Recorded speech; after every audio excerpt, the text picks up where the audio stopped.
Afternoon, everyone. So, as you guys would have seen, I'm Sharika Simmons, your tutor for today. So, we know that today is for Csec Math Paper 1. So, I'm just going to share some tips with you guys and then we'll begin to go through the papers. If you have any questions, remember, I can't see the chat, so I'm just going to ask you guys to unmute. Or somebody who is able to unmute can just read whatever is being typed in the chat. And if you guys can hear me, can just react or send a reaction or something so I can know you're hearing me.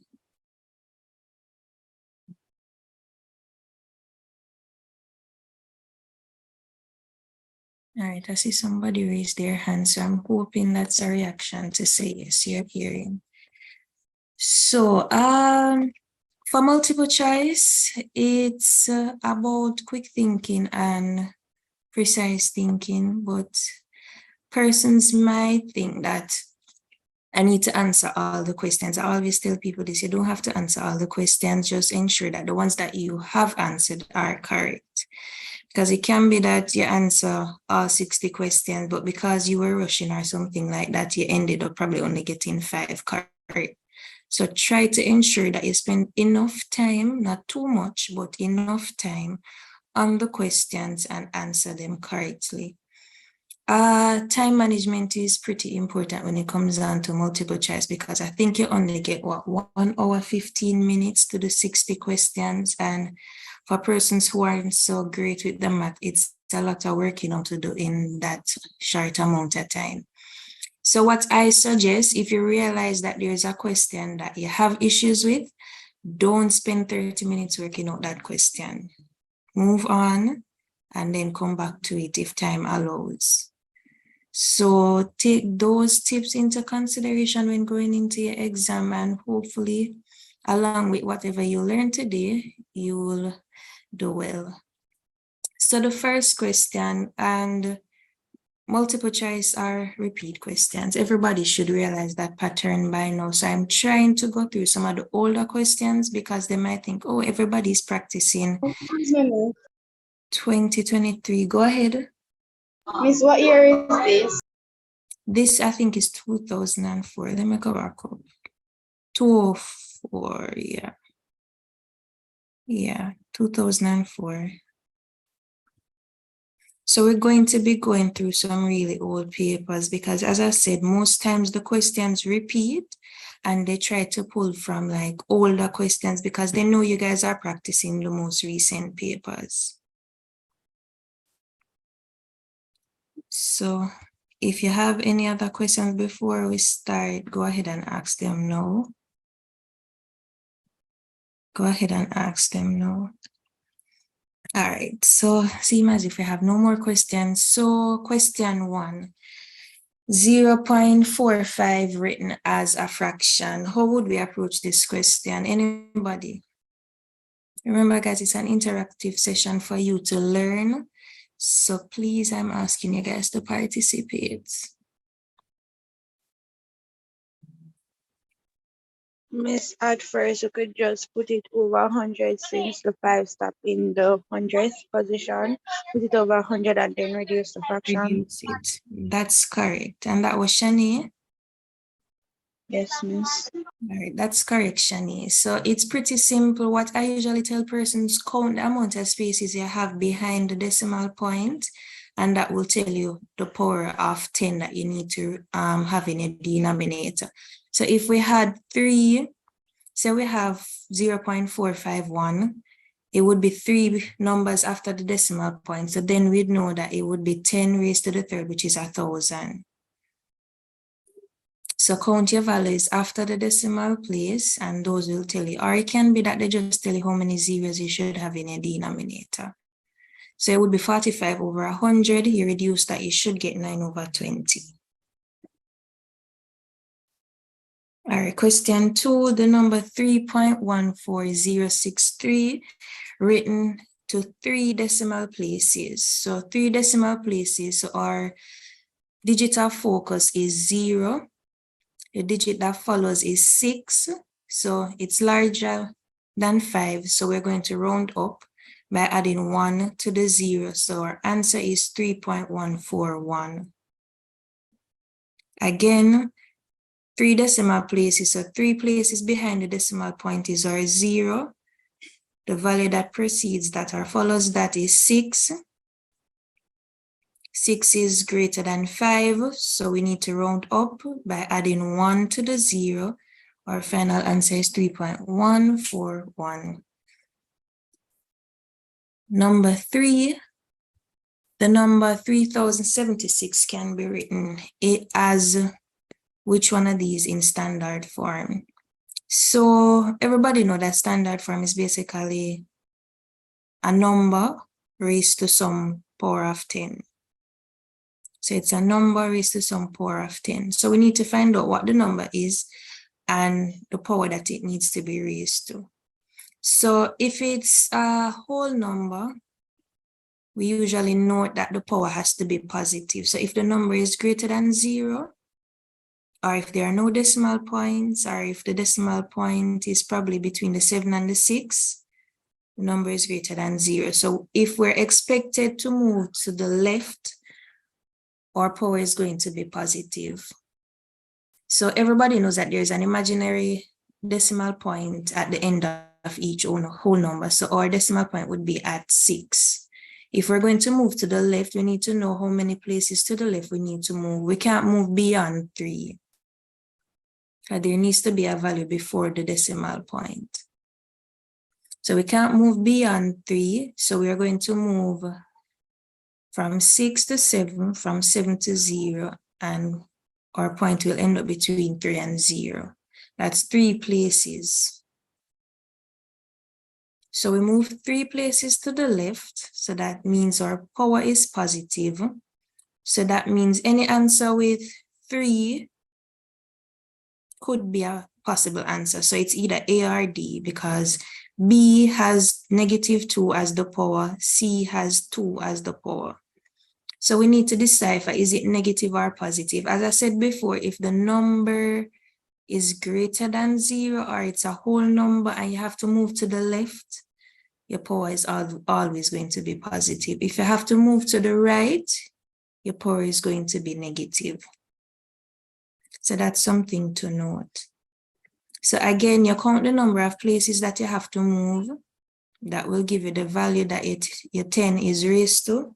In this case, it's 3. So we already got rid of 2 of the answers. We're moving to the left, so it's a positive move. So our final answer is 3.076 times 10 to the third. Remember, guys, if you have any questions or you're unclear about anything, no question is stupid to ask. All right, question 4. So the fraction of the circle that is not shaded. The fraction of the circle that is not shaded. Or that has been shaded, sorry. So the first thing that you guys need to do is figure out how much does an entire circle represent in degrees.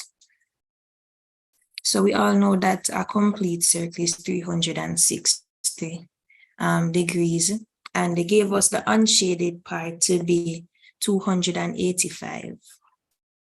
So all you need to do is just find the difference between the 285 and the 360. Once you get that value, you're going to put it over your 360 because remember, it's a fraction. So it's 360 minus 285. That gives you 75, and it's 75 over 360. You reduce that, you should get 19 over 24.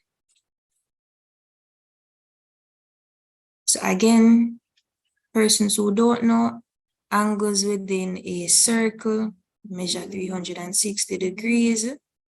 So once you're given a circle, always remember that the angles within that circle add up to 360. So if they give you 285 as one angle, then all you have to do to find the other is just find the difference. Number 5, the exact value of 2 divided by 0.01 raised to the second is. So can somebody tell me what is 0.01 raised to the second?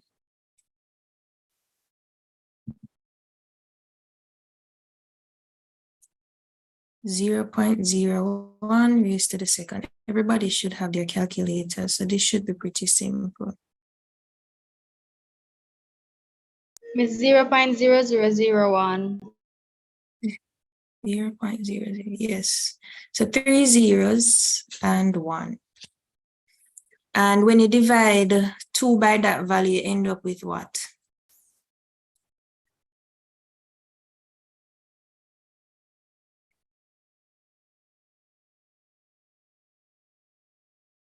I see your final answer should be 20,000. Because it's a pretty small number, so you can't end up with a smaller number. So A would be incorrect.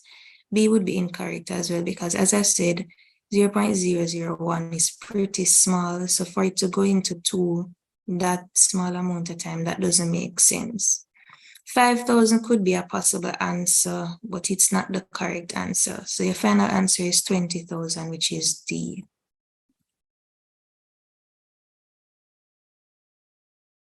All right, so 6, in a school, the ratio of the number of pupils to the number of teachers is 20:1. If the number of pupils is 840, how many teachers are there? So 20:1, number of pupils 840, how many teachers are there?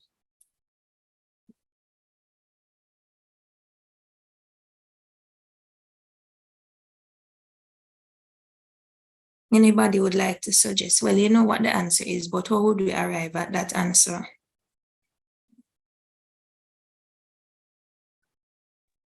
Yeah, I can put it in a one cross multiply. What if format miss and I go with use the 20 minutes for going a day. 840. So when you divide the 840 by 20, how much you get? 40. All right, great. Anybody else has a different approach? So that's correct. So you can use the cross multiply method, or you could do the long route. Go ahead. Miss, or you could add the 20 plus the 1 and then divide the 840 by 21. Divide the 840 by 20. All right, see. So it's 21. divide the 840 by 21. Yes. All right, good. So you realize that it's the same answer you guys get, but two different approaches. So one person look at it from the ratio aspect where you just know that it's 20 to 1. So if it's 840, it's 840 to something else. Or you could look at it where you're going to find the whole and then find a portion of the whole. In both cases, your answer should be 40.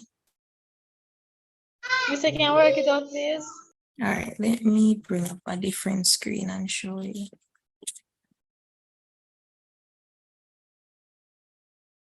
Give me a minute.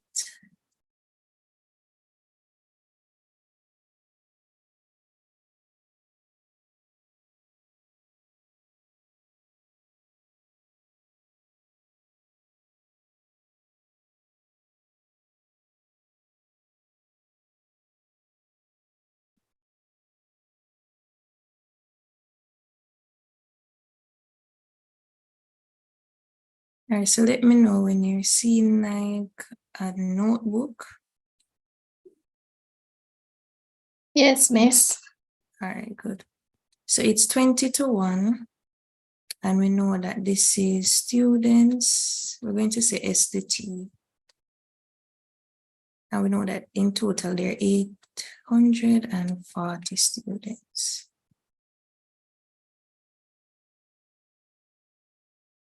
So I'm going to do the second approach where we're going to find the total first, and then we find the fraction that the teacher represents.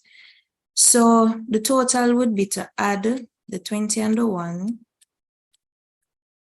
That would give us 21.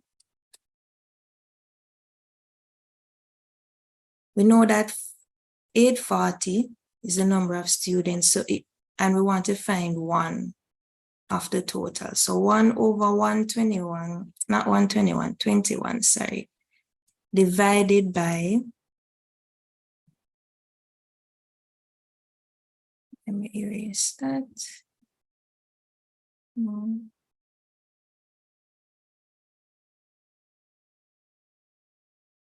So that's an error, guys. So it should be multiplied by.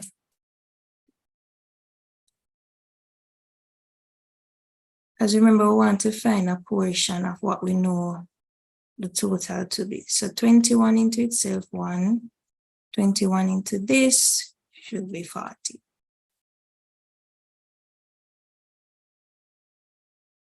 So the total here would be the teachers inclusive of the students. We want to know if we have 840 students, one of that portion of students represents the amount of teachers that is there. That is why we multiply and not divide. So let me go over that. We know that one portion of teachers is there, and you have 20 portions or 20 groups of students. We know the total for the students, so we want to know how many teacher groups or how many teachers are contained or assigned to each group. So 840, we want to find one portion of that. And to find that, you find the total by adding the 20 and the 1 and then multiply by 1 And everybody see where we get the 1 from, right? We got the 1 because teacher represents 1. So if teacher had represents 2, we would have 2 over 21 instead of 1. And then when you get the 40, you would have to multiply that 40 by 2 to get the 80. So again, you find the total, which is 20 and 1, 21. You put the portion that the teachers represent, which is 1 over the total of 21, and multiply it by the number of students. And your answer is 40. Any questions?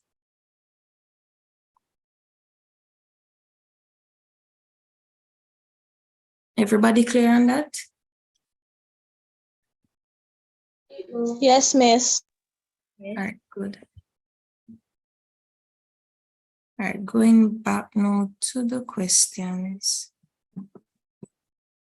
So number 7, we have a set with 57, 77, 91, 124, 217. 3 members of the set have a common factor, and we want to find out what that common factor is. So this question can take some time, but it can also not take as much time.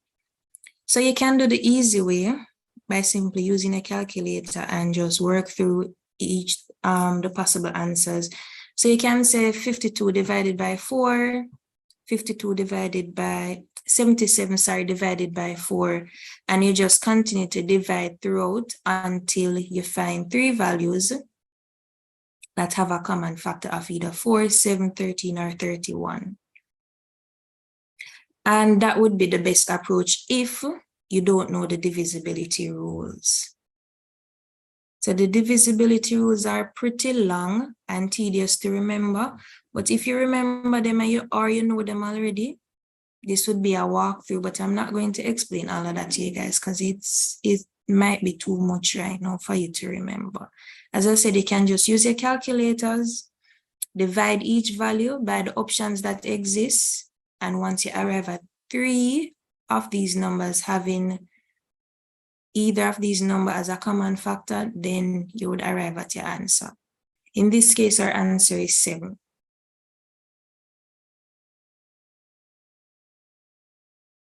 For persons who are curious, you can always look at the divisibility rules.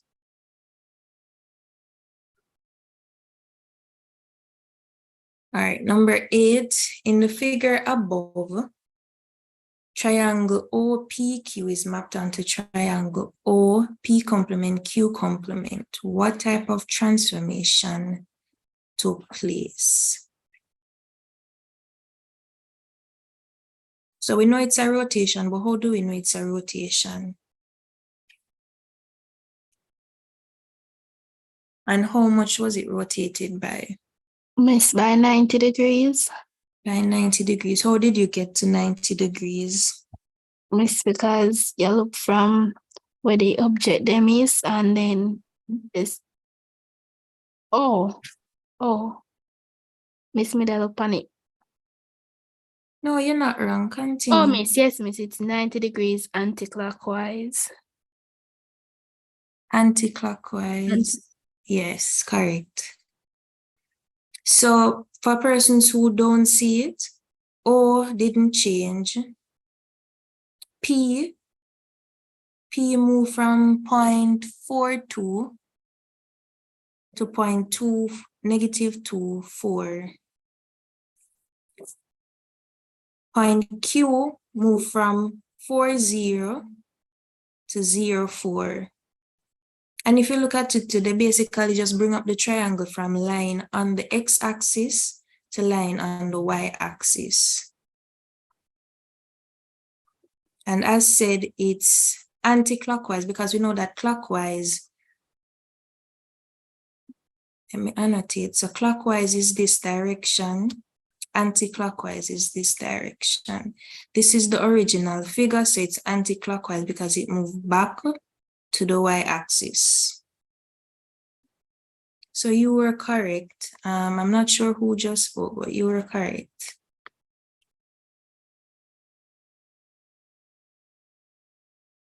All right, so next question, 301 can be written as, so this is basically a similar format to standard form. So they're basically just asking us to write the number as powers of 10. So 3 times, this is pretty simple. So it's 3 times 100 plus 1. And you can break down the 100 as 10 raised to the second power. So again, 301 is the same as 300 plus 1. 300 can be broken down as 3 times 100, and 100 can be further broken down as 10 raised to the second. Any number raised to the 0 power is what, guys? 1. 1. All right, good. Miss, Miss, can you go back up to number 7, Miss? Number 7. Yes, the one that we just said them, Miss. Why couldn't it be third? Oh, Miss, but when time you divide 72 by 52, Miss, by 7, you get a 0.4 something, Miss. You get 7, let me check that, 7.44. 7.428 something, Miss. And you divide 77 by 7, 11, right? Yes, Miss. And 91, 13, and 124, 17.7, and 217. 31. All right, so you see how we arrived at the 3 values? What 3 values, Miss? No, miss. I don't understand that. All right, so let me see if I can. So the question asks you to identify which of these numbers is a factor of 3 members of the set. So let me write it down. So 52, 77, 91, 124, and 217. All right, so somebody work with me. Somebody who has a calculator, quick fingers. 52 divided by 4.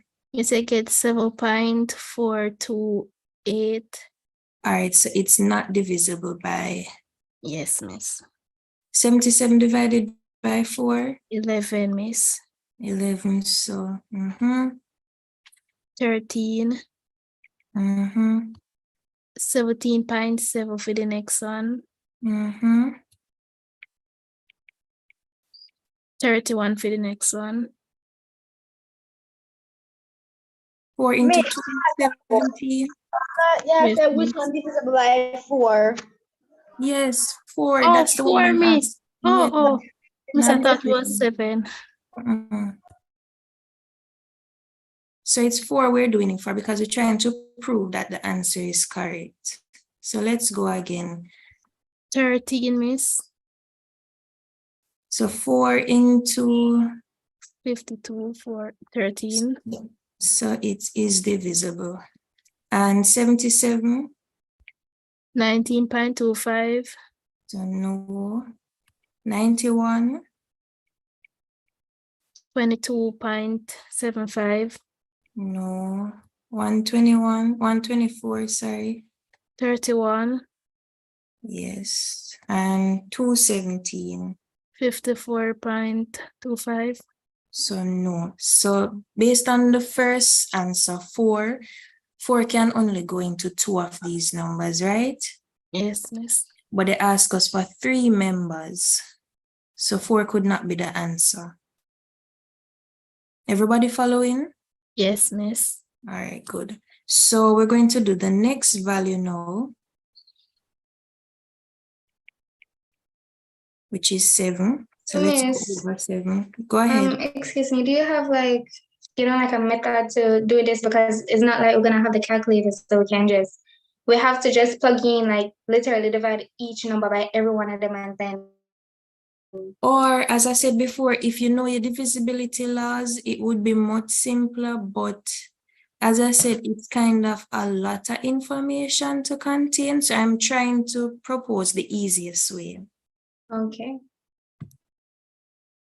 As I said, the divisibility rules, once you practice and study them, they pretty come like secondhand, but for persons who haven't been practicing, it might be a lot of information for you to cram before an exam. So this would be the simplest way to go about it. All right, so for 7, and sometimes guys, you can look at these numbers and know. So we know that 77, we know that 4 can go into 77. From you look at 77, you know. 217 the same. 91, basically the same.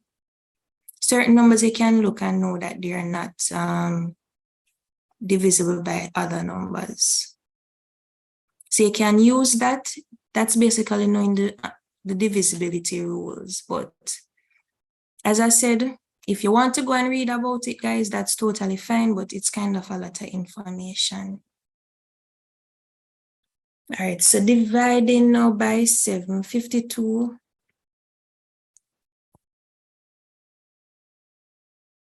You get 7.4.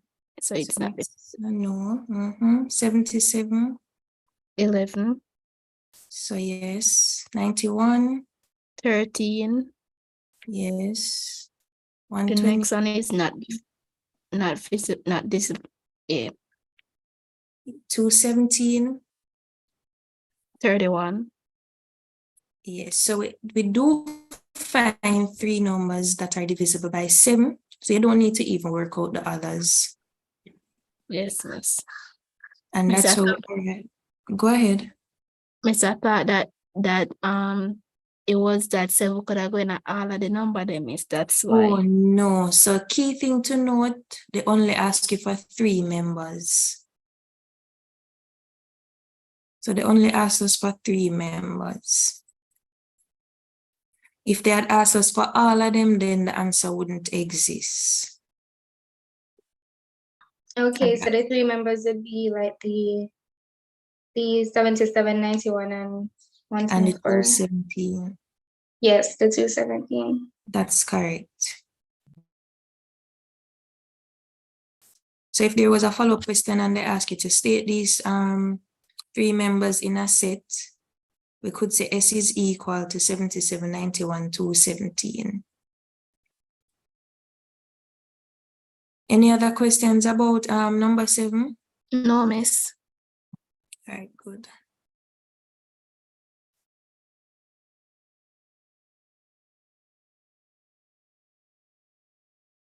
All right, so we were at number 10. So if P is equal to 3 times A minus Q, then 6A is equal to what? So let me share another screen and we'll work that one together.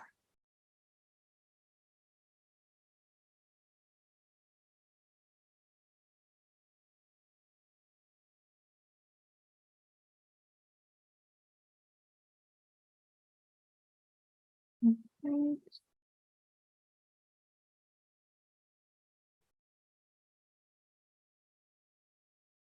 right, so based on the questions, guys, what we need to do first.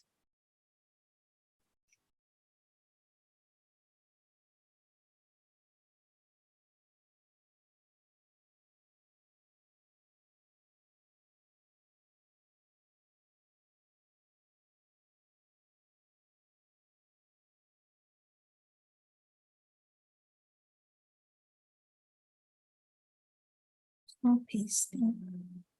Just P equal to 3 times A minus Q. And we're trying to find 6A. So we need to make A the subject before we can proceed. So we need to expand the bracket. So P is equal to 3A minus 3Q. This is what we're trying to find. 3Q transpose to make A the subject. So we're going to bring over this 3A and bring over the P. So we're going to end up with negative 3A, or let me not make the 3A negative.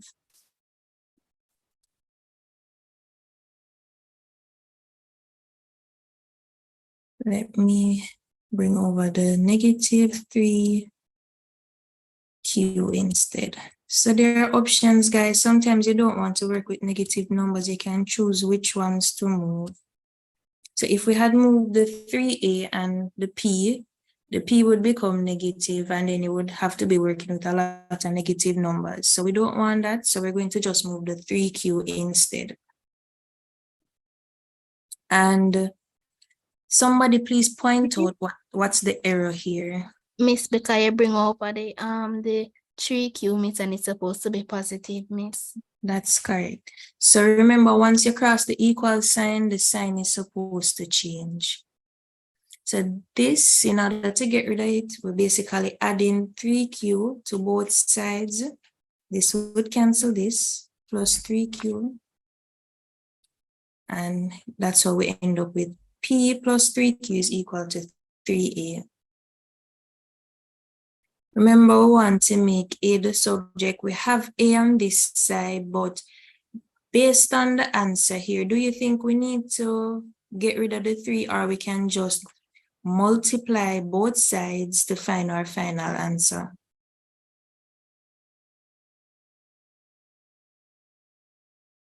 Miss, I need to get rid of it because you want the 6.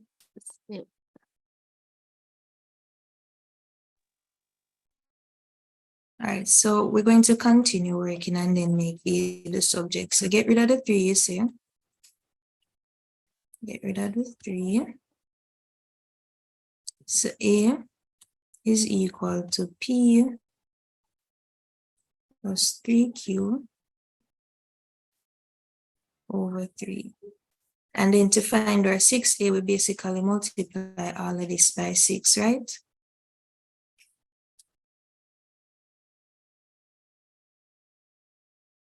And we'll end up with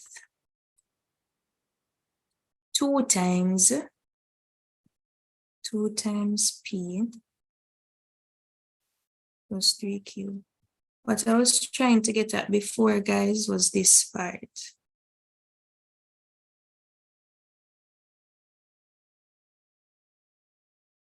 So if you look at the statement, 3A is equal to P plus 3Q.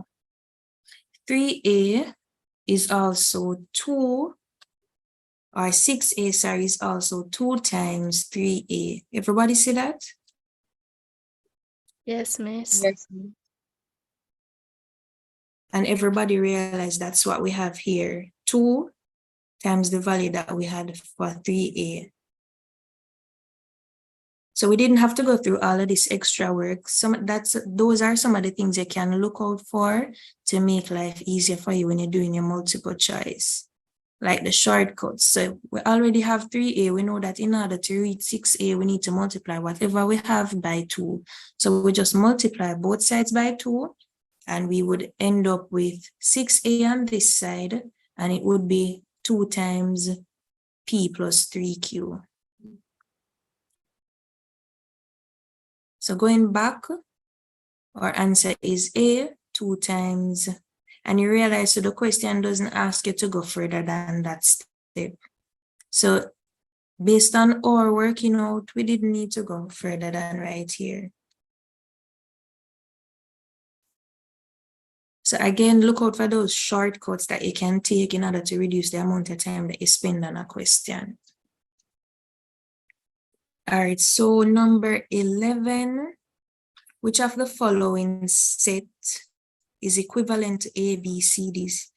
So can somebody tell me what they know about equivalent sets? They have the same amount of members inside. That's correct. And equal sets?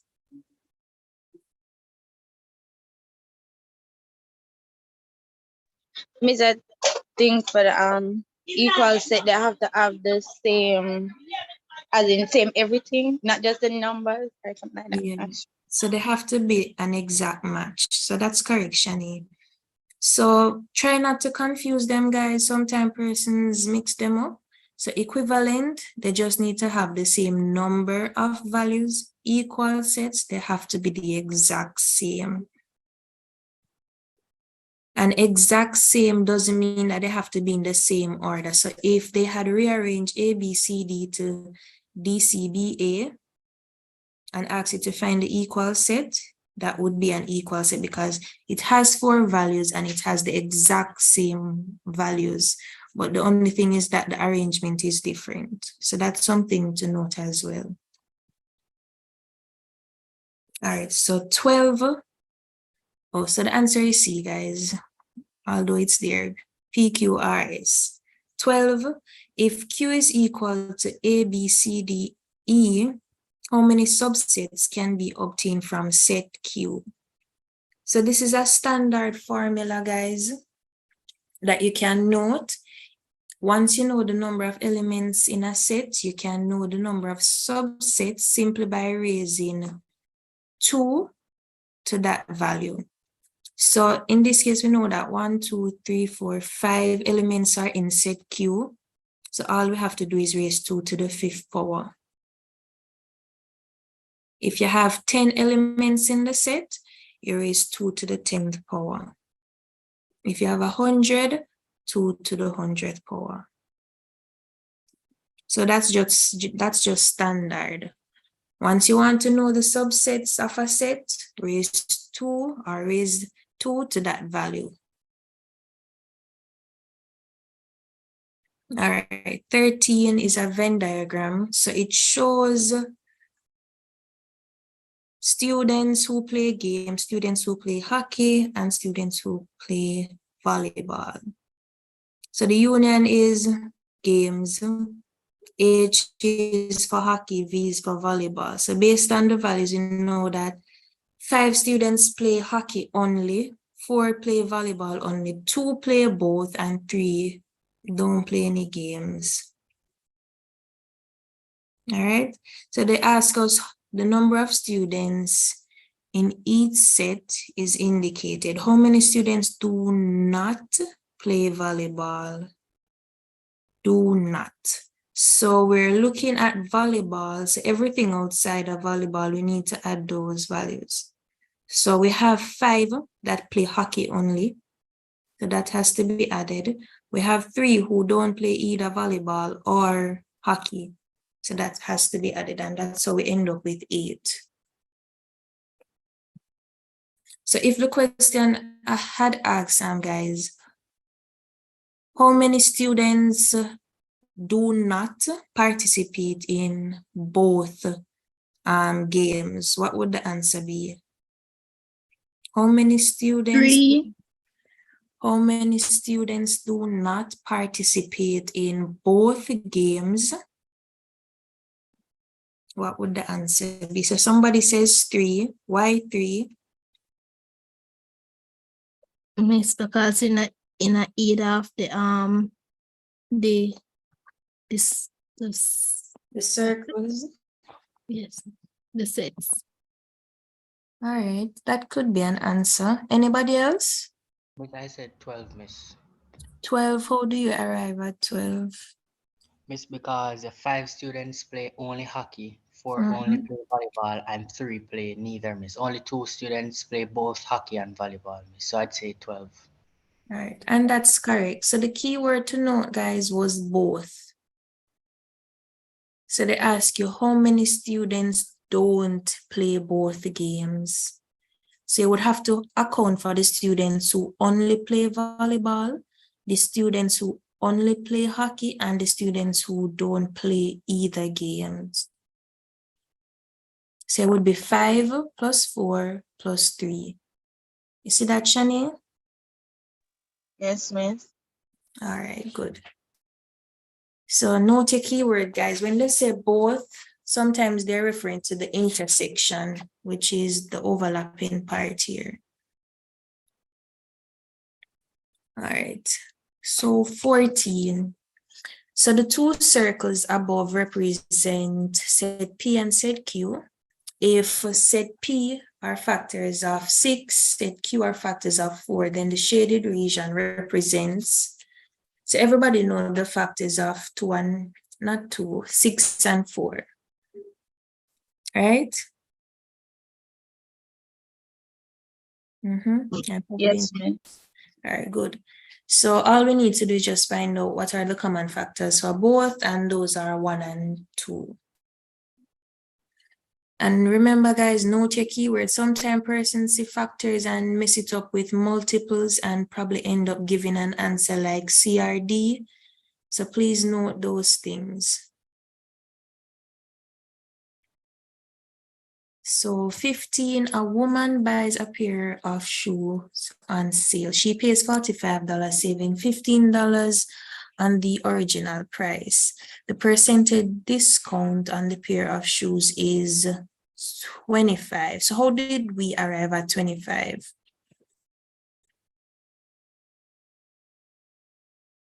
How did we arrive at 25 being our percentage?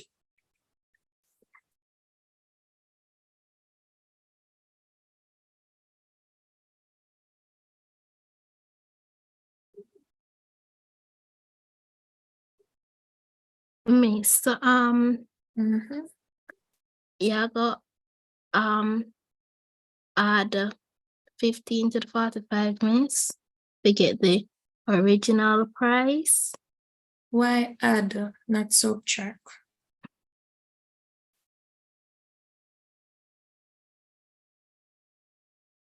Not seeing the answer is wrong, Miss King. Okay, miss. Just want you to explain so everybody else understands. Oh, well, miss, because why I said at first, miss, is because it says she saved $15 from the original price, miss. So yeah, go add it to it and forget what the original price is. Yes, miss, and that would be 60. Yeah. But how did we, all right, so we understand how to find the original price. So how do we arrive at the percentage now once we have the original price? Miss, say I go say 45 over 60 times 100. Why 45 and not 15? Miss, because of that she pay, miss. But all right, let's read the last part of the question again. They ask us the percentage discount on the pair of shoes. The percentage discount on the pair of shoes.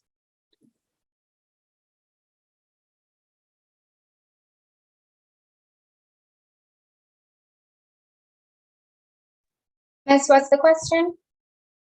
All right, so we're looking at question 15 now. So it says a woman buys a pair of shoes. Let me zoom it up in case it's kind of small.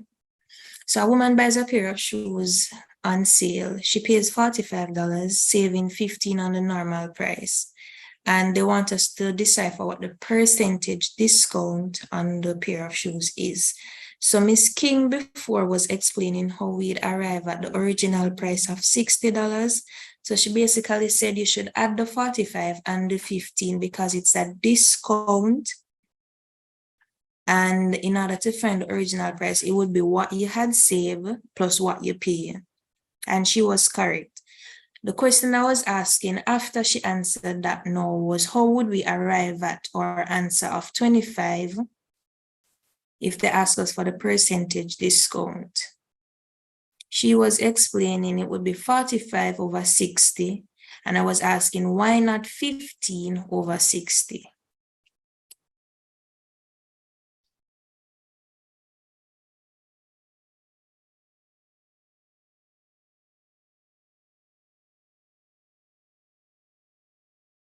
All right, guys. So when you go to the store.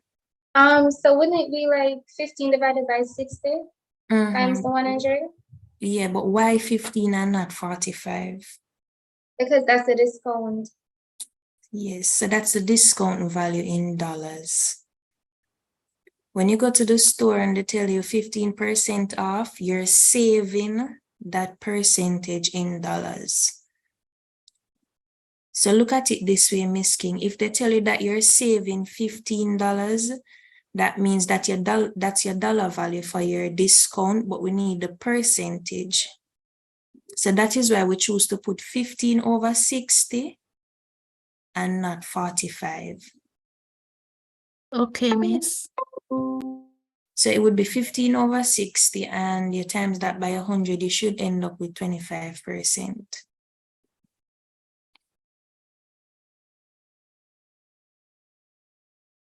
Everybody understands that? Yes, miss. All right, good. So 16, Tom bought a pen for $60. He sold it to gain a 20%, to gain 20% on its cost price. How much did he gain?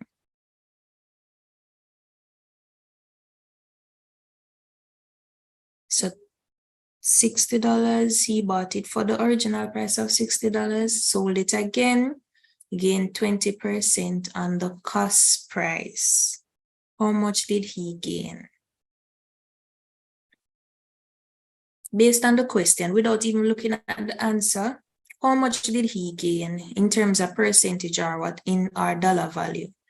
Without knowing the answer or anything, how much did he gain? The answer is in the question. 20%, miss. So 20%. So we know he gained 20% and we wanted to convert that percentage to dollar value. And we know that the pen costs $60. So all we have to do is just find 20% of the 60, right? Yes, Yes, miss. miss. All right, good. So everybody understand how we arrived at $12 being our final answer. Yes, miss. All right, great. So 17, during a sale, a shop allows 20% discount off the marked price of clothing. So what will a customer pay for a dress with a marked price of $30? They're gonna find 20% off 30. Then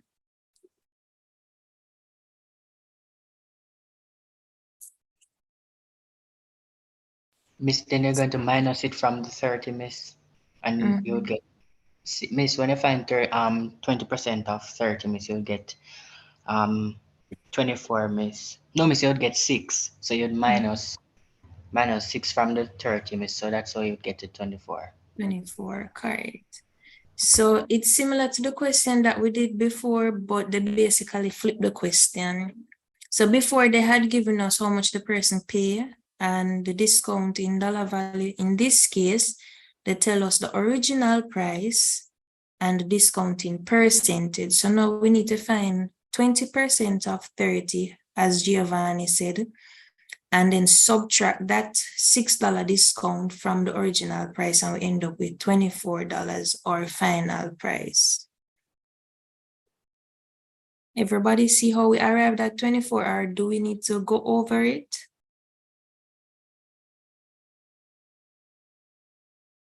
No, miss. All right, good. So 18, a customer buys a table on hire purchase. He makes a deposit of $306 and pays 6 monthly installments of $6 each. The total cost to the customer is, how did we arrive at 666?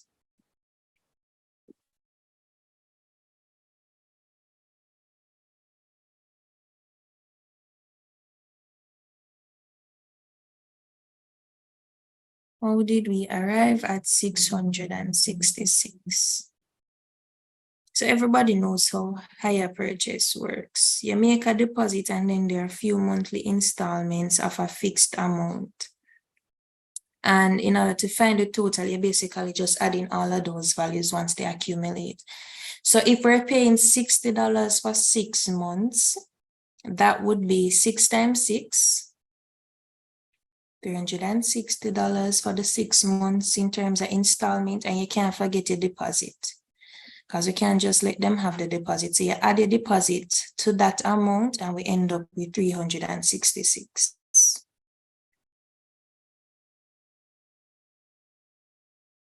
Any questions about hire purchase?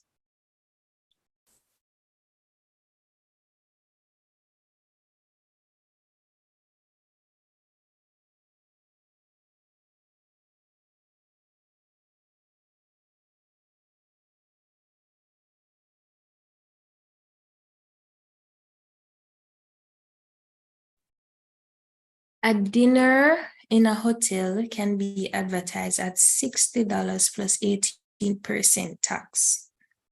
The total bill for one dinner would be what? $60 plus 18% tax.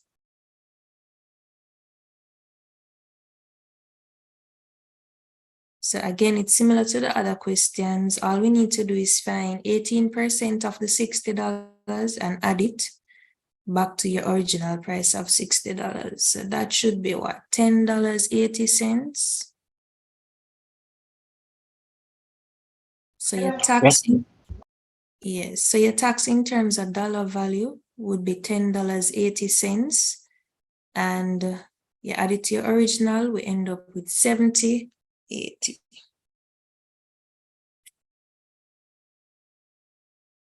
So 20, the simple interest on 400 at 5% per annum for 2 years is given by 400. So the formula for simple interest, we know, is principal times rate times time over 100. So principal times rate times time over 100. So our principal is 400, our time is 5,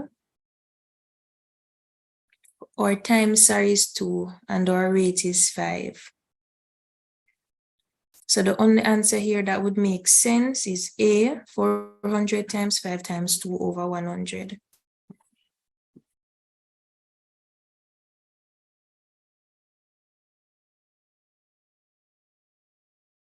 Right, so another simple interest question. If the simple interest on $800 for 3 years is $54, what is the rate of interest per annum?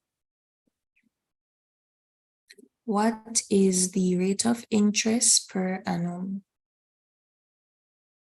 So they're basically asking us to find R in this case. So we know I is equal to principal times rate times time, and they want us to find R. So you know you transpose the formula to make R the subject. Once you've done that, you basically plug the other values into the equation and solve for R. So let me give you a graphical representation of that.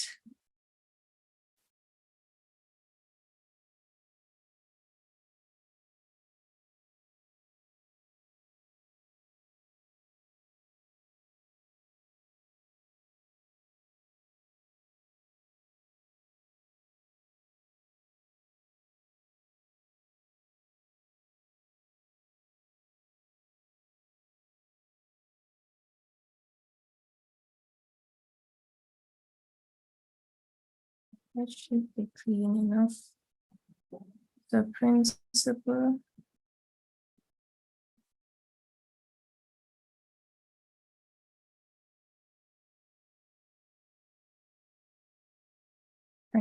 times rate times time is equal to I.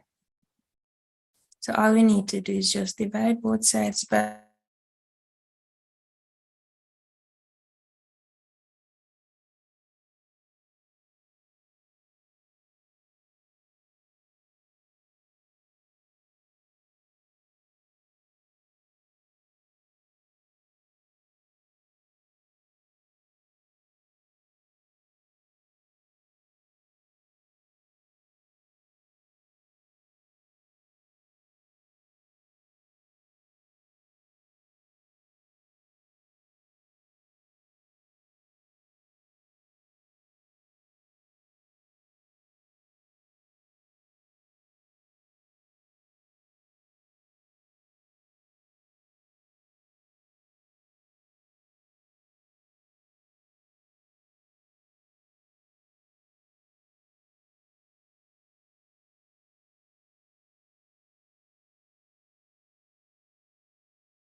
What happened?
All right, sorry about that, guys. My laptop froze, so I had to restart.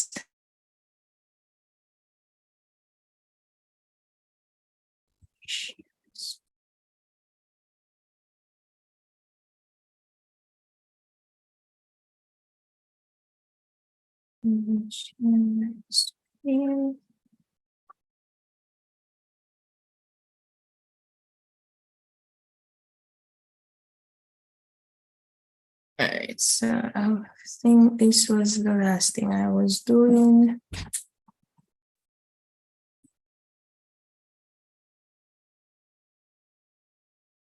So going back to the question.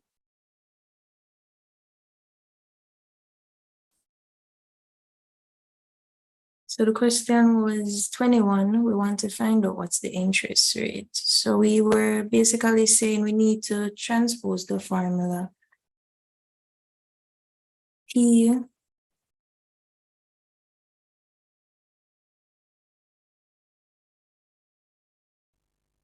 we need to transpose our formula. P times R times T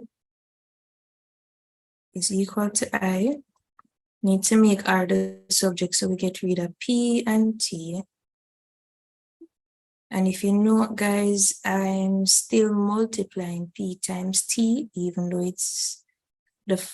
we're dividing by the product of those two values.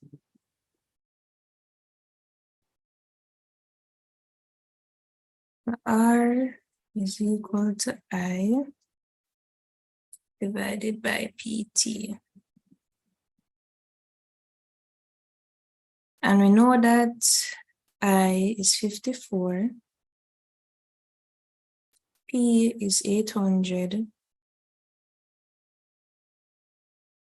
and T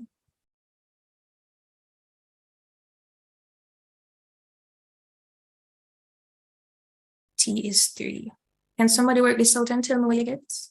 And tell me why your answer is not complete as yet.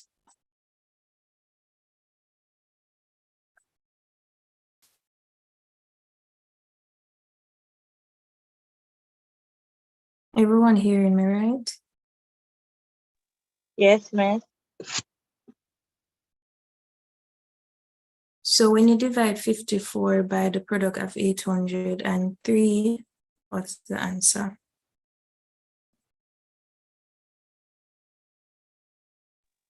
Nine over 400 are 0.0225.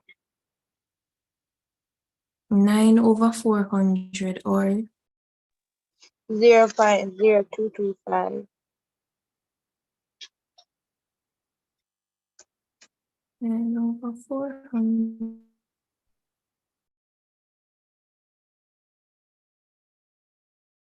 All right, so 9 over 400 are 0.0225. All right, so let me work with the decimals so I can get you guys to understand. Would this be a final answer?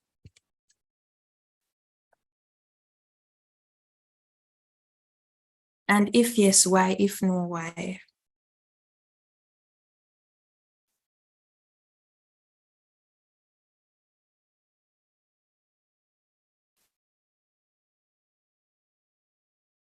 All right, so that can't be a final answer because we know.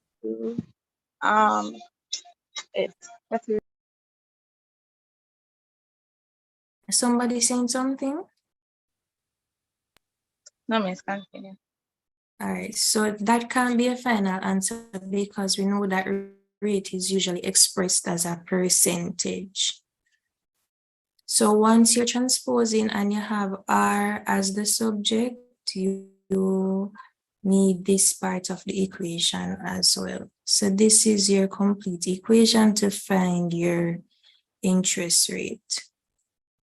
So we found this part, so we need to find our final answer. So we need to multiply that by 100. Multiplying by 100 basically moves your decimal places 2 places to the left. So our answer is 2.25, which is the same as 2 1/4. And don't forget your sign. So our final answer here is B, 2.25%. So note the formula, guys.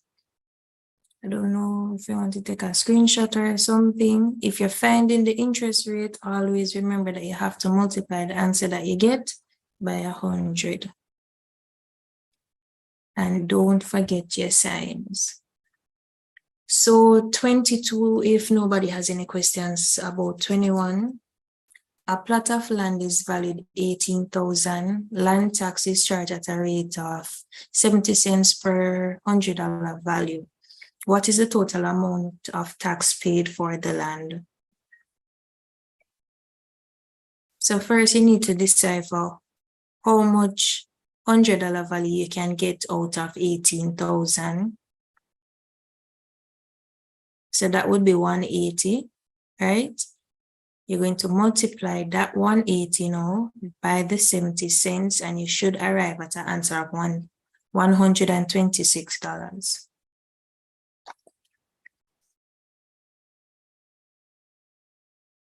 So 23, the expression y is equal to the square of x. So it's basically the word expression and they want you to give it in a shortened form. So y equal square of x. So we know that the square of x is basically x raised to some power. So there's no other answer there outside of A. Because they didn't ask us to square y, so B couldn't be the answer. It didn't say times 2 or anything like that. It can't be square root because square root wasn't mentioned. Squared was mentioned or square. So our answer is A. 24, the expression -2 times x minus 4 is the same as -2x plus 8. You know that negative times positive give you a negative. So that's how you end up with the -2x. Negative times negative give you a positive. That's how you end up with the positive 8. So your final answer is D. -2x plus 8. 25. When 7 is added to 3 times a certain number, the result is 22. So 7 is added. So 7 plus something. The something is 3 times a certain number n. So it's 7 plus 3n equals 22. So our answer is A. 3n plus 7 is equal to 22. So that's it for 25. 26. John had X marbles. Max had twice as many. Max gives Tom 5 of his marbles. How many marbles does Max have now? So John has X. Max has twice as John. So first thing we need to note, he has 2 times whatever John has. So that's 2x. He gives away 5. So we're taking away that 5. How many marbles does Max have? So we don't know because we don't know what x is. But in the form of an expression, we can note it as 2x minus 5. So again, he has twice as many as John. So that's how we ended up with the 2x. He gave away 5. That's how we end up with 5x. So once we figure out what x is and we do the working out, you should end up with the exact amount of marbles that Max would have. So given that P asterisk Q means 2 times whatever Q is minus P, the value of 1 asterisk 2 would be 2 times, in this case, Q, which is our second value, is 2. So it's 2 times 2 minus our first value, which is 1. So this is 4 minus 1. Our final answer is 3.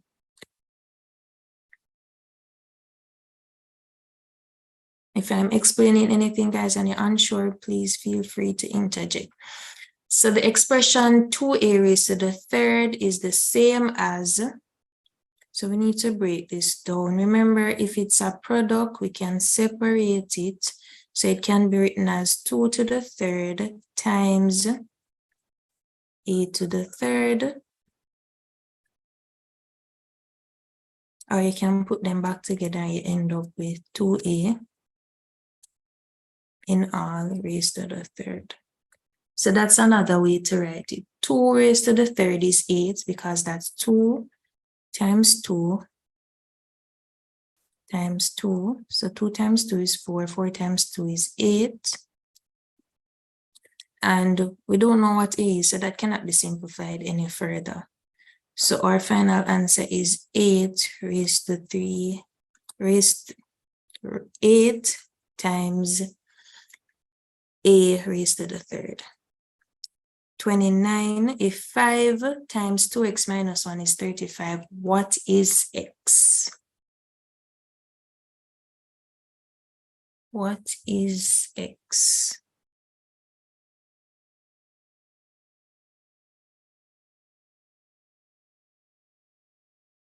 So we need to find out what value can we multiply 2 by that would complete this expression.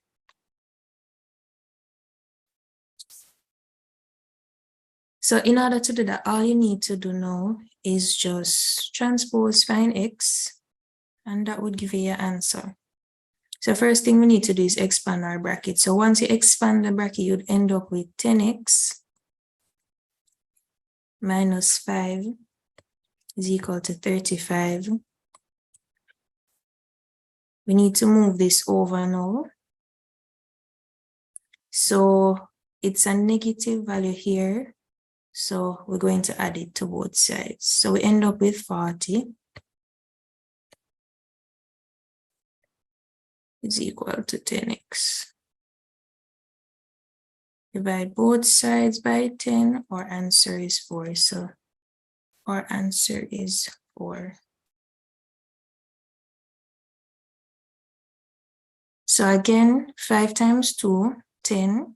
That's how we have the 10x minus 5 times 1, 5. And the sign remain the same. So it's a negative value is equal to 35. We need x by itself. So we're trying to get rid of the 5. It's negative, so we have to add it to both sides. 35 plus 5 is 40. We end up with 10x is equal to 40. Divide both sides by 40. By 10, sorry, and our final answer is x is equal to 4.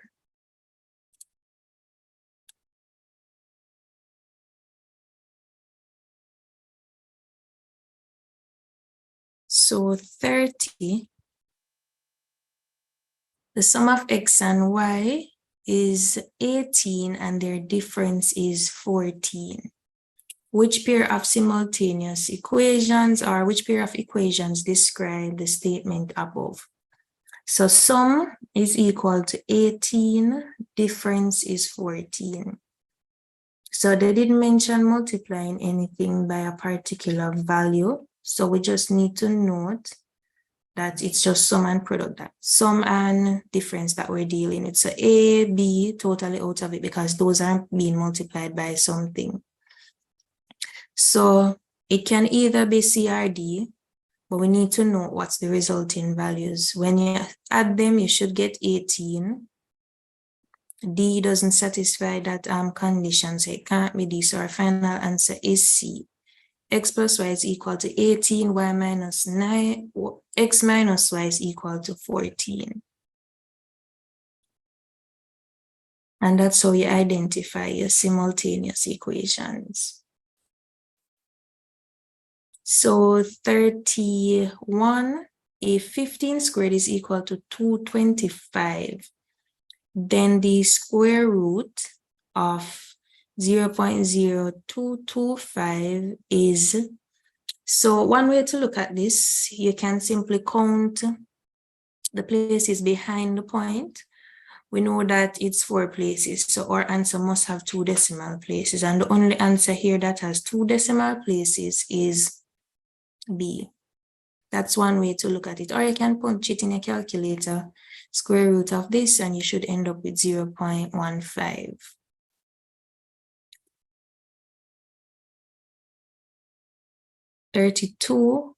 Which of the following diagram illustrates a function? So a function has a one-to-one mapping.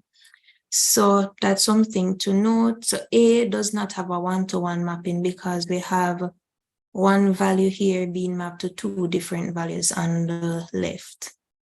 Again, it's the same for B. One value is being mapped to two different values, and two values have the same mapping. So this value and this value have the same mapping of the middle one here. So that's not a function.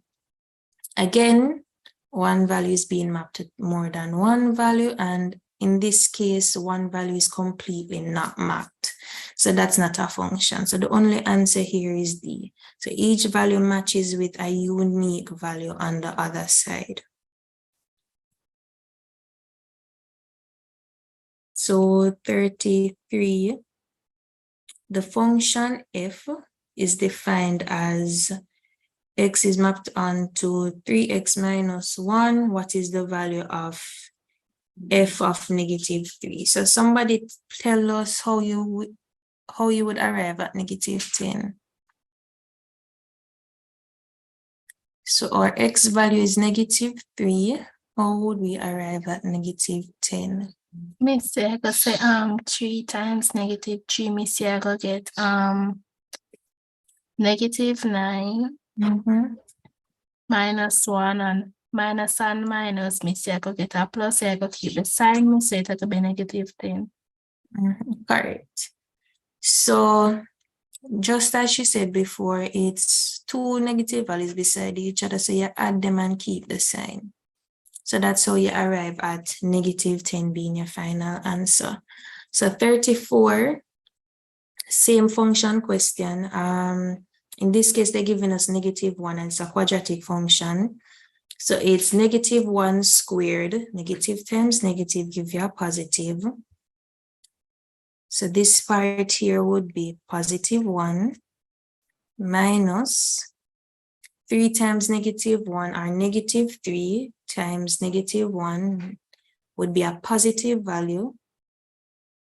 And 3 times 1 is 3. So plus 3. There is no x value beside 1, so we just write back the 1. So it's 3 plus 1, 4 plus 1, 5.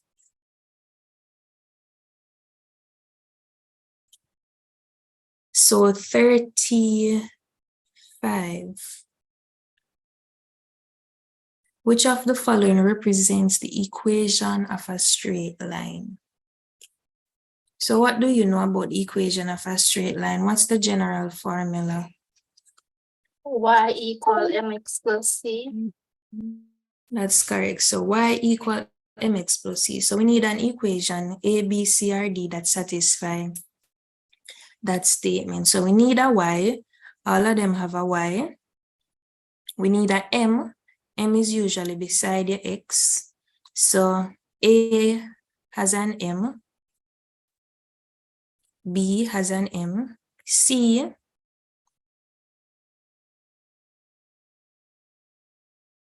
is C an option based on the question that was asked? No.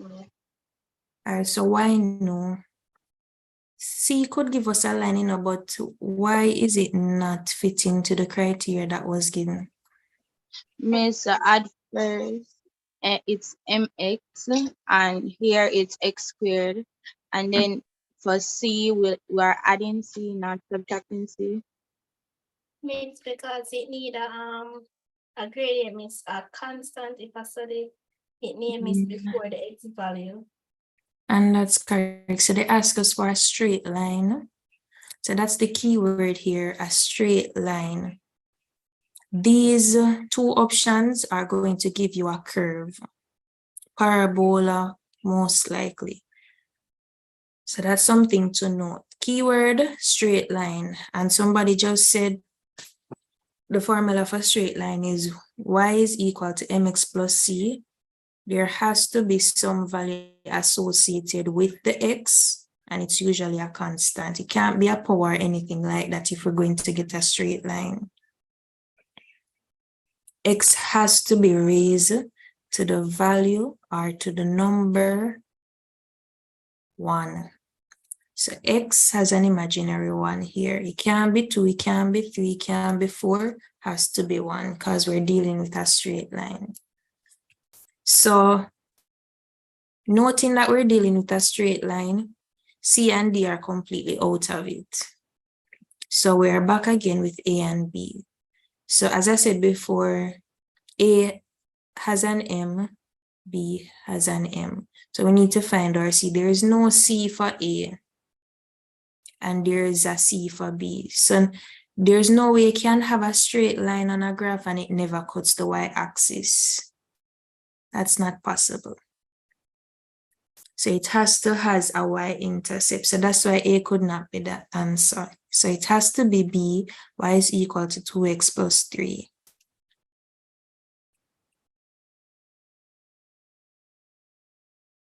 All right, so 36 from the graph above, the values of x where y is equal to -1 are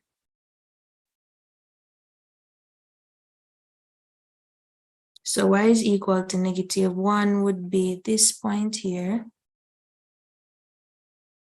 this line, and we need to find the two values or the two x values that cuts the line right here. That looks like 2.2, 2.2. So it's both positive and negative 2.2.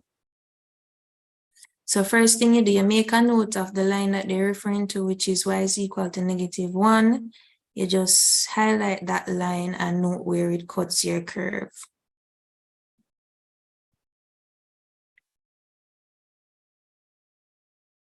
All right, so 37, again, it's a parabola. The question is, the diagram above shows a graph if A, B, and C are constant and A is greater than 0. The equation of the graph could be, so before I asked what was the equation of a straight line, so this is basically asking us what's the equation, the general equation for a parabola. What's the general equation for a parabola? And the general equation is A x squared minus bx or plus bx. It depends on what kind of numbers you're dealing with, but the general formula usually holds a plus sign. So ax squared plus bx plus c. And A, something to note that was given in the question, A is always greater than 0. Because if A is 0, then this would not be needed. The first part would be equal to 0. So you're basically working with the equation of a straight line if A is 0. So the general equation for a parabola is y is equal to ax squared plus bx plus c. And A has to be greater than 0. 38, the distance around the edge of a circular pond is 88 meters. What's the radius in meters? So distance around the edge can also be referred to as what?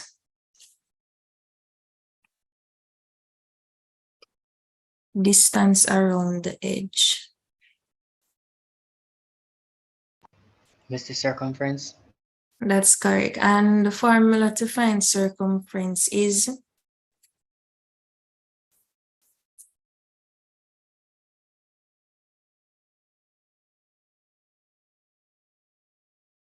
what's the formula for circumference?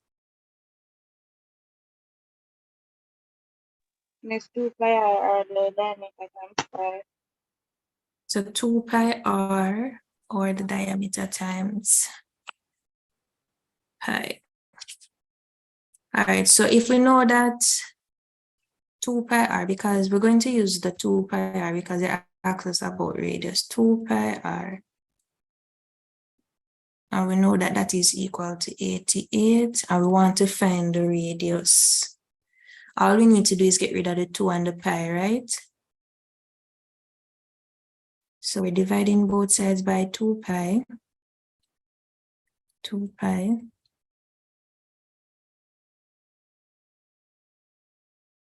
So our r is equal to 88 over 2 pi. And what's the value of pi, guys?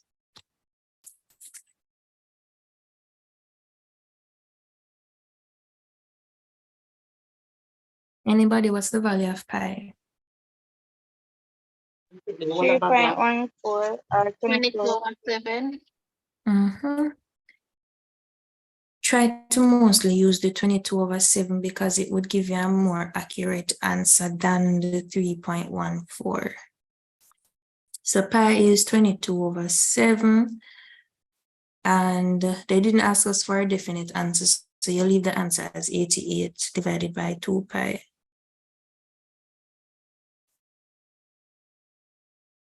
All right, so item 39 refers to the following diagram.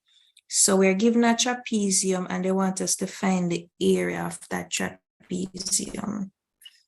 So we're going to break it down into more understandable portions.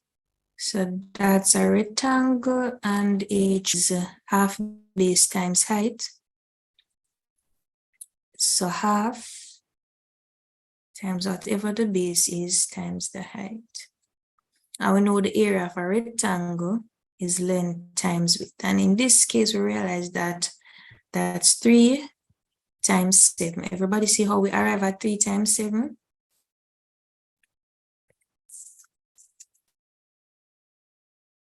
So 3 sevens is 21. That would be this area. Need to find the triangle now. So if we know that this long side is 11 and the short side is 7, 11 minus 7 would give us 4. So our base is 4. Our height is 3 because this is our height. So your height is 3. 2 into itself 1, 2 into this goes 2 times 2, 3, 6. Area of your triangle is 6. Area of your rectangle is 21. So your total area would be the sum of these values, which is 27.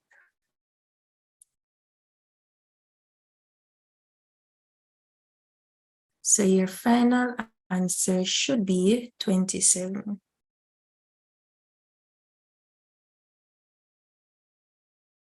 All right, so 40. Another diagram, the figure above not drawn to scale consists of a triangle resting on a square of sides 5 centimeters. The height of the triangle is 4 centimeters. What is the total area? So it's basically the same concept here, but you don't have to do any breaking up because they already did that for you. So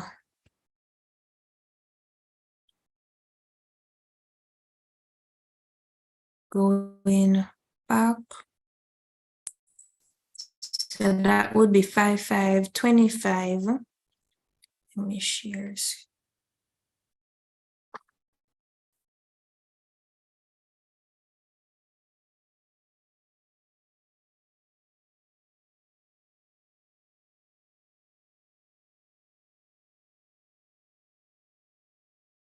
So 5, 5, 25.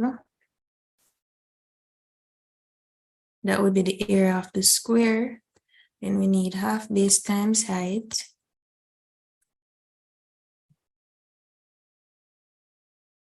For our triangle, we know that the base is 5. Height is 4. So simplify this, we end up with 2 5s, 10. 10 plus 25, that gives us 35. So your final answer should be 35 centimeters squared. So again, 5, 5, 25, half times 5 times 4 should end up with 10. 35 is your final answer. And please note your units. Sometimes they give you questions where they include the units and they don't include it, but ensure that if the units are given, you choose the answer with the units. So the area of a rectangle is 53.6 centimeters squared. If the length is multiplied by 4 and the width is half, what is the area? Or what is the new area? So again, area of a rectangle is 53.6. The length is multiplied by 4, the width is half. So multiplied by 4 means that your value will increase by 4. But then again, we're told that it is halved based on the width. So multiplying by 4 and then halving, that's basically the same as saying multiplied by 2, correct? Let me note that.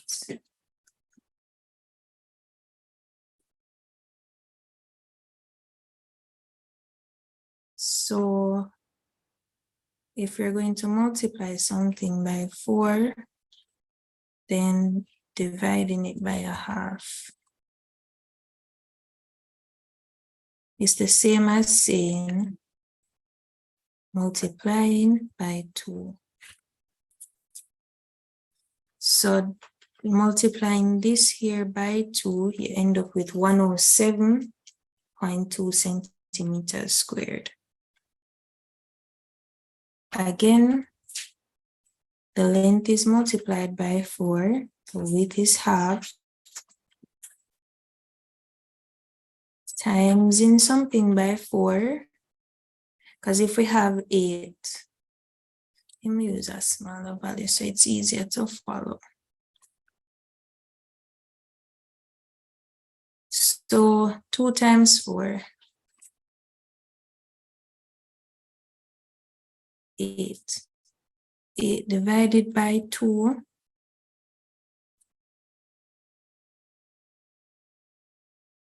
is equal to 4. That is basically saying 2, which is our original value, times 2, which gives us the same final answer of 4. So you end up with the same final answer of 4. So instead of doing all of this, you simply, because 1, you don't know what the length is and you don't know the width is. So all you need to do is multiply this value here, which is your final answer for the original rectangle, by 2, and you should get your updated value. Any questions on that?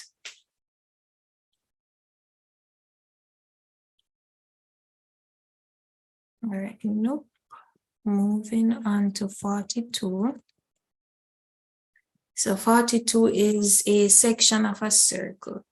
So AOB is a sector of a circle such that the angle AOB is 72 and OB is R units long.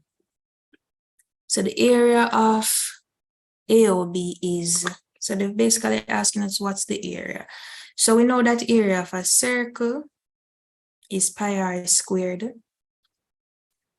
R is our radius based on the notation that was given before.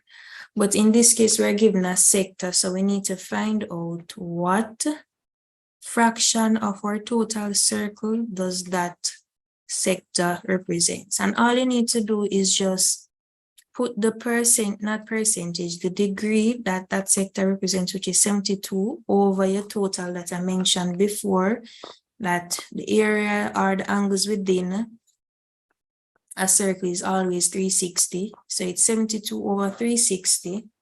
That would be 1/5. And you will multiply that by the total area of the circle to find out what's the exact area of AOB.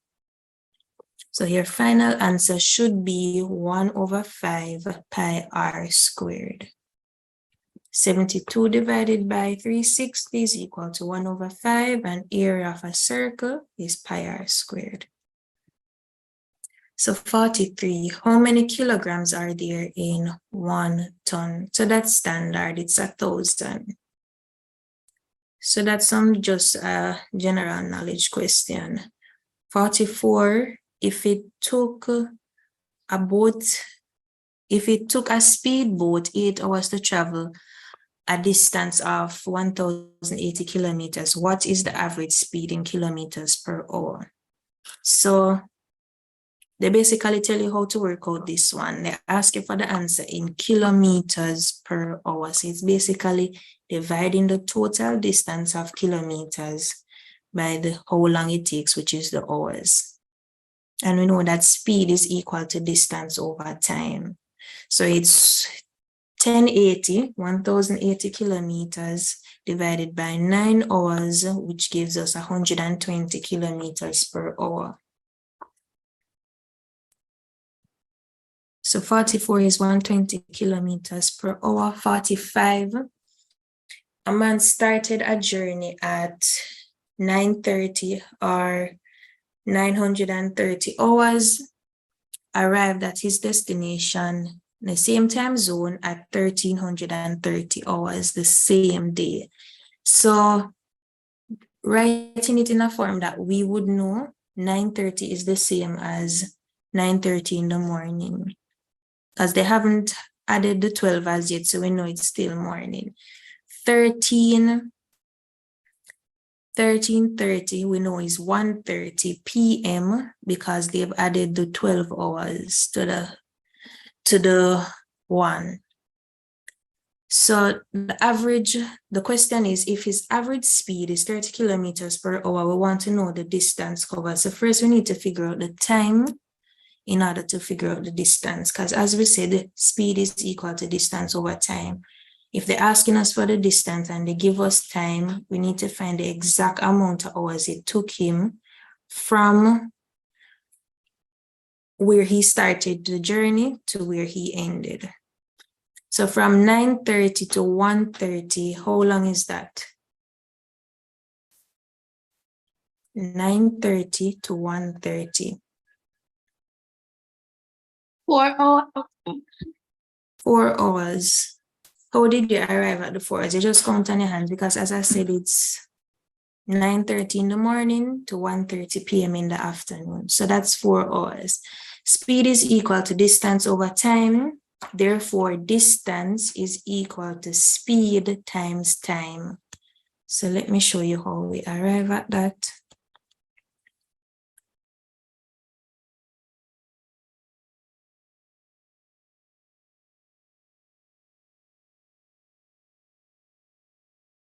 So speed is equal to distance over time. Therefore, distance, which is d, is equal to speed times time. We know that the speed is 30 kilometers per hour, and our time, we just agree that it's 4 hours. So here, distance should be 120 kilometers.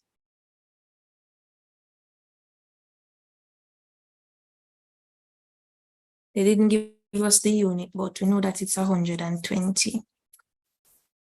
So 46, pie chart above, not drawn to scale, represents the masses of ingredients in a cake. So the total mass is 288 kg. What is the combined mass in grams of fat and sugar? So combined mass of fat and sugar. So remember, it's a circle. They gave us the degrees, and we know that the total degree in a circle is 360. So if they give you all of the other parts other than fat and sugar, all you need to do is add those parts and then subtract from 360. Once you get that value, it would represent the total fat and sugar in your cake. To find the actual mass, you put that value now over 360 and times it by 288, you should end up with 132 grams of fat and sugar. So when you add 20, 75 and 100, what do you get? 195. 195. And when you find the difference between that and 360, you get?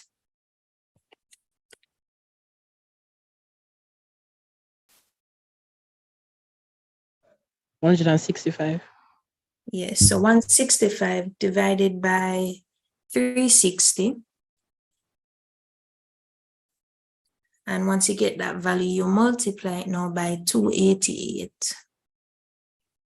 And everybody got 132, right? I'm hoping yes. So 47, the pie chart shows how a student used 12 hours to study English, math, French, geography.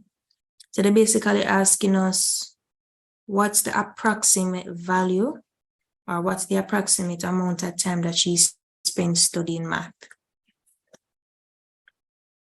So 12 hours in total based on the pie chart or the diagram. Math looks about, we're assuming it's a quarter of her total time. A quarter of 12 hours would be 3 hours. So that's how we arrive at our final answer of C, 3 hours. So it's not drawn to scale, so we're assuming that that looks like a quarter. So that's 3 hours. 48. So we're doing statistics now. The median of the 8 score, presented above is, so to find the median, we know we need to arrange these numbers in order and then find if it's even, you find the two middle numbers, add and divide by 2. If it's odd, then the one that lies in the middle is your median. So in this case, it's even because they said it's 8 scores. So we need to find our two middle numbers. What are the two middle numbers here?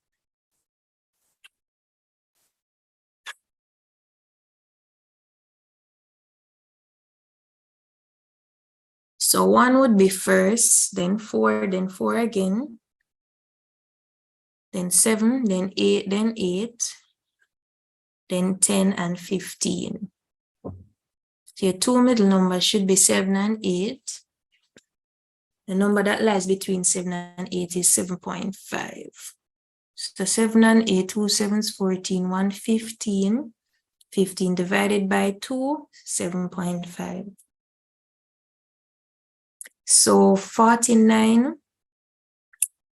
the mode of the numbers is, mode is the number that appears most often. So looking at these values that was presented, the number that you see repeating is 18. So your mode is 18. So 50 of 120 students writing an 120 students writing an exam, 100 are expected to pass. The approximate probability of a student failing the exam is, so the approximated probability of a student failing the exam is, so how would we know what to put over the total? They asked us for failing students, but they didn't give us any information in regards to failing students. So how would we come up with that value?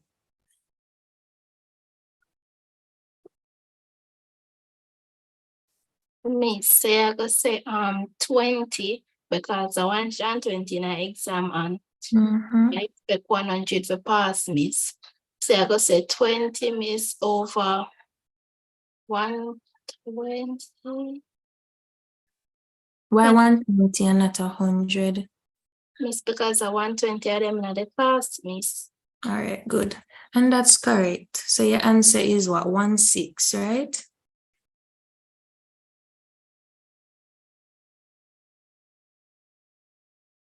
Right? Hey, miss? Your answer is 16, right? Yes, miss.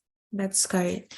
So most of you realize that some of the answers I purposely mark them incorrectly because I noticed that persons usually just come and expect you to know, well, give you the answers. So please note, guys, don't always think that when you see past papers or you find some answers online, always do your own verification. So your answer is 1/6. 51. So we're wrapping up soon, guys. When 3 coins are tossed simultaneously, the possible outcomes are listed, where H represents the head, T represents a tail. What is the probability of at least 2 heads? So note that at least 2 heads is in capital letters. So what's the answer?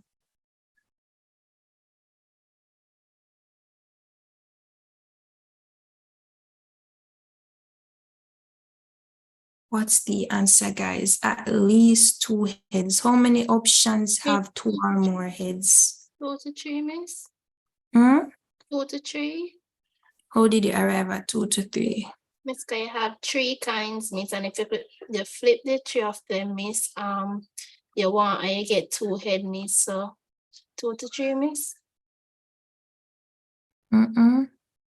Remember, they gave you the outcomes, So you're working with this set here. So they want to know, we toss all the coins at the same. 1/3, miss. 1/3. 1/3. How did you arrive at 1/3? Miss, can you only have one outcome with 2 heads, missing the whole set there, so. We only have one outcome with 2 heads, you sure? 3 of them. 3. 2, miss. 2, miss. Let's count together. So this one has 3 heads. So it has, remember, it says at least 2. So it can be more than 2. So this one would be 1 because it has 3, more than 2. Mrs. 4. Go ahead. Miss, I was saying not 3, but 4 outcomes. Yes, so it is 4. So we're going to identify those 4 options. So we noted 1 because this one has all 3 heads. The next one has 2 heads and a tail. The other one has again 2 heads and a tail. The other only has 2 tails and a head, so that one is out. This has 2 heads and a tail again, so that's 4. Other one is 2 tails and 1 head, so that can't be counted. Same for this one, and the final one is completely out. So we have 4 options that gives us 2 heads or more. So 2 heads or more, and we have 4. So that's 4 over the entire, because remember it's a probability. So it has to be a fraction. So we have 8 options, and half of those options give us 2 or more heads. So it's 4 over 8, which is the same as a half. Everyone see how we arrive at the half and not 2 over 3 or a quarter?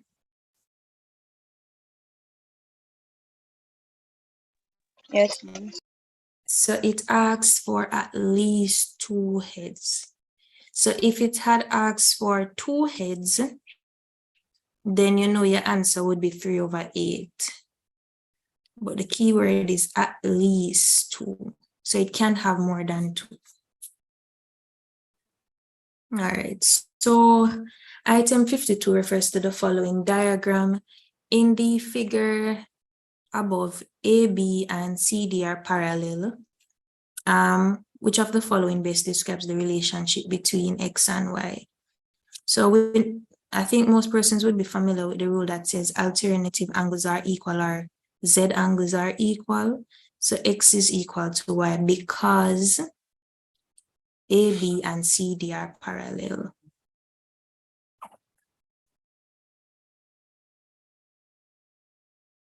All right, so 53. So from the diagram above, sine B is what? So sine represents, which two sides do you usually use for sine? Opposite and hypotenuse. Opposite and hypotenuse. So in this case, our opposite would be 3 and our hypotenuse would be what? 5. 5. So your final answer would be 3/5. So that's it for 53, 54. A complement, B complement, C complement is the image of ABC under an enlargement by a scale factor of 2. The area in square units of A complement, B complement, C complement is 2, 4, 8, 12 in square units.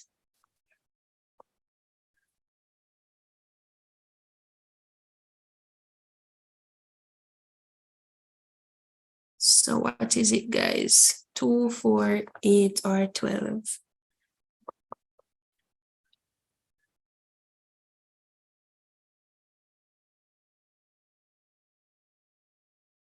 Can you repeat, please? All right, so the question said that the image that you're seeing, it's an enlargement by, well, the image that they're proposing that exists is,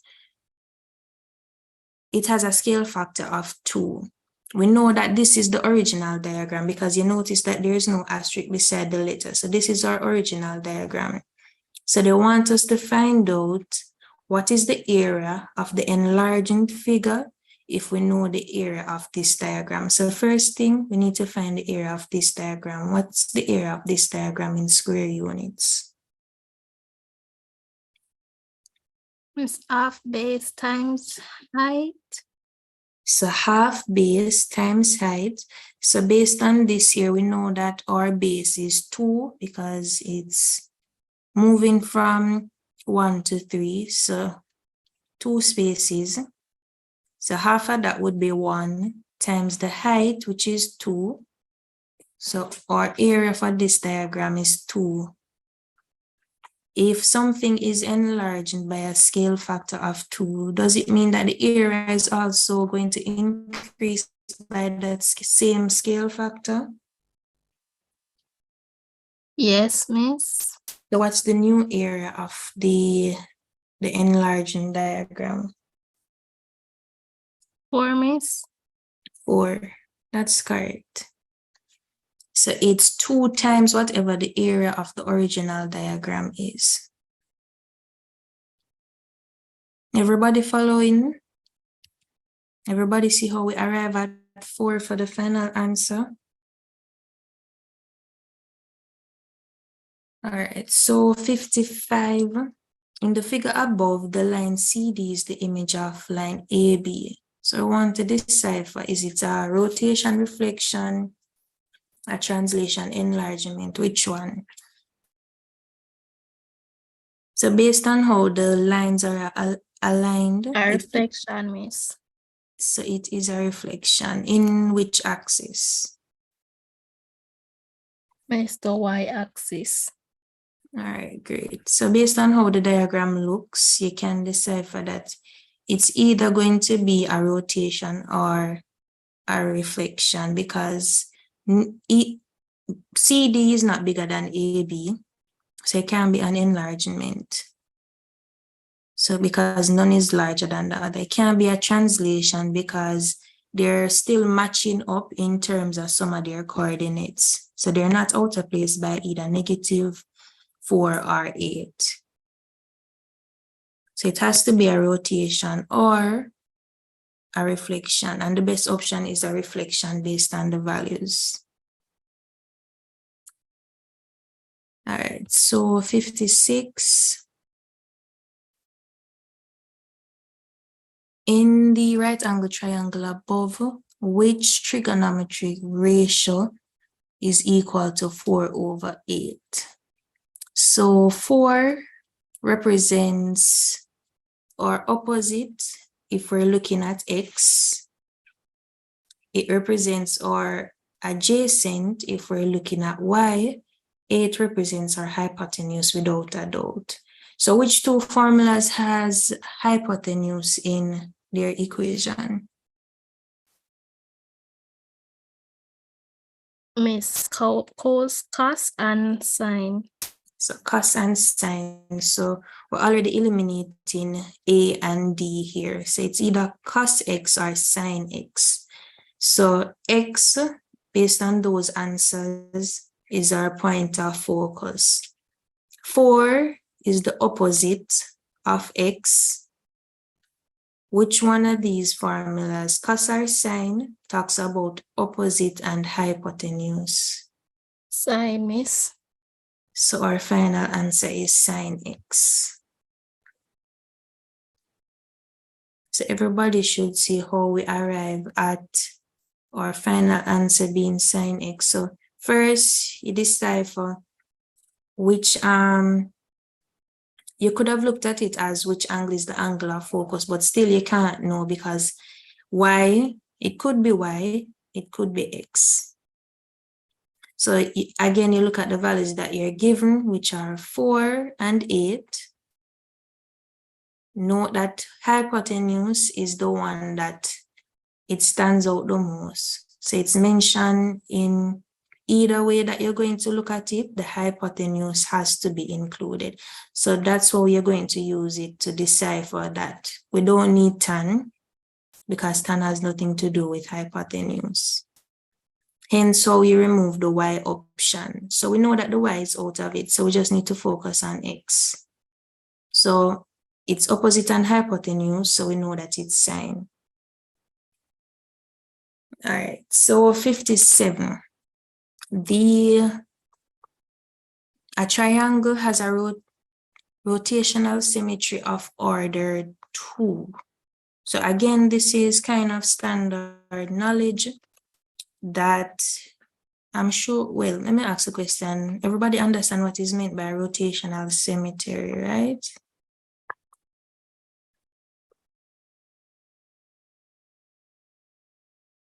I'm taking the silence as a yes. So basically they're asking us how many ways you can rotate a rectangle about a certain point, and it's still a rectangle, and there are 2 ways.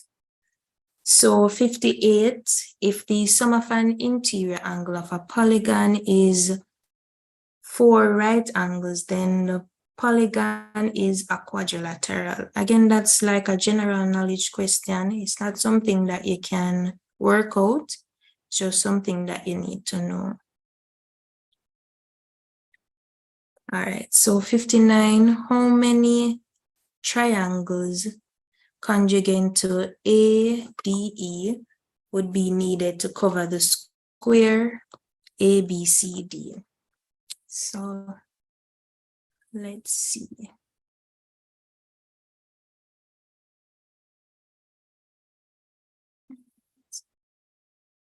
So the base of AED is 2, so we need to understand that our base has to be 2. So we are able to get 3 2 bases out of this diagram. So you can split your diagram like that first of all.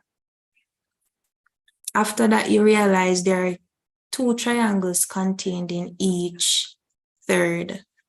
So All you need to do is split your rectangle again to represent that. And there you can see you actually have 6 of these triangles contained in that square. And that's how you would decipher it. You can do the whole working out thing, but that wouldn't be necessary. Most persons would be able to just look at the diagram and say, oh, 6. But for other persons, they can just break it down and try to fit these triangles as much as possible, and that would be 6 times. All right, our final question. In the figure above, ABCD is a triangle in which AD is equal to BD is equal to CD. So I want to know, what is angle ABC? What is angle ABC? All right, so let's work this one together. So we know that if these two lines are parallel, that means the base angles are equal, correct?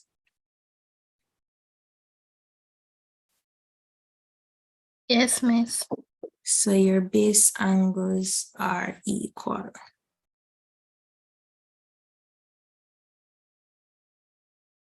So here and here are the same. Again, on this side, here and here are the same. So if we know that this little angle here is 50, then we can assume that here is also 50. If we know 2 angles, then we can find the third, right? Here would be 80 because angles in a triangle is equal to 180 degrees. If we know that here is 80, we can also figure out that here is 100. Why? Because angles on a straight line equal 180 degrees. Again, we know this angle to be 100, so we can figure out the base angles. So 100 from 180 would be 80. 80 divided by 2 gives you 40. And 40.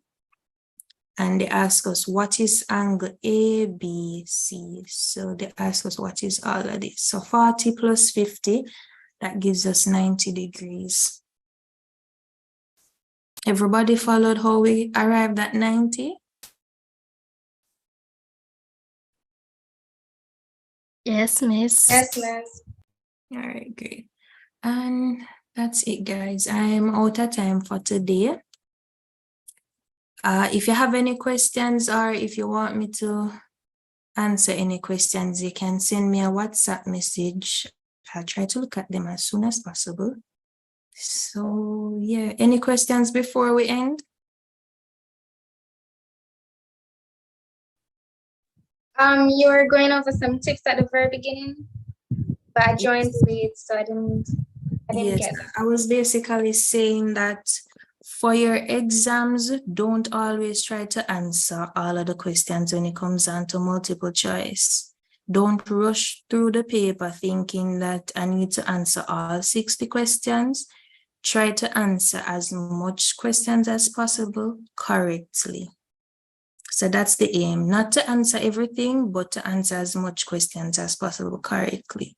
And I was adding to, if you're working on a question and you realize it's taking much longer than you expect, don't spend 30 minutes out of the exam time working on that one question. Move on, work on the others, and then come back to it once you get the time.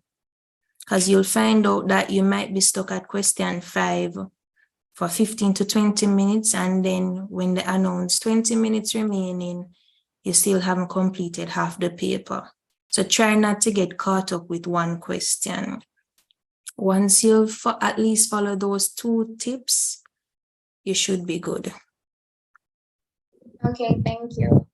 You're welcome. Any other questions? All right, so that should be it, guys. Thank you for coming out and thank you for joining. As I said, if you have any questions, you can just reach out to me in the chat. That's the WhatsApp group chat. Or you can always rewatch the videos to see what we went over and stuff like that. All right, so bye everyone. Bye, miss.